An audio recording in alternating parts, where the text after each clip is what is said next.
نو اوس فعلا مسافر یم خو هغه غریب مونږ نه الله تعالی واخیسته دا حق لاره ده خفګان پسې کومه دعا پسې کومه یعنې یوه شپه د الله پاک د ریا نه راولي دي دا مونږ به صورت یاسین نه صورت ملک نه ده پرېښی همدغسې میاشت کې وارې ختم قرآن ورپسې کوم دې ځای کې به زه درته یو خبره وکړم ګوره چې سوره ملک یا سوره یاسین دا مړو ته وربخښل دا په حدیثو کې سم کار نه دی صحیح ده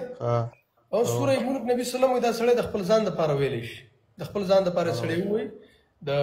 قبر د عذاب نه محفوظ کوي یا د سوره یاسین چې دا کوم فضیلت د سار ماښام دا په حدیثو کې نشته د مړي دپاره صرف دعا کوئ دا نشته چې ته پسې خپل د قرآن اجر ورو بخي صحیح ده په دې کوم اجر انسان ته الله نه ورکوي بس صحیح شو بس زه تاسو نه مخه کوم الله دې خوشحاله بال لره ښه وخت درته غواړم الله دې حفاظت وکړي ورور مننه ښه دغه بل لور راغلی دغه روسکي په نوم ایډي ده که څه نوم باندې السلام علیکم شیخ صاحب وعلیکم السلام ورور مې ستړی مشه خیر صحیح الحمدلله د الله کرم مننه وبخښئ شیخ صاحب زما یو پوښتنه ده لنډ ډېر وخت هم نه نیسم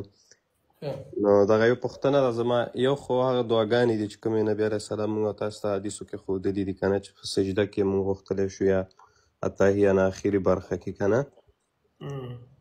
نو کومې دعاګانې لکه قرآني دعاګانې آیتونه دي یا قرآني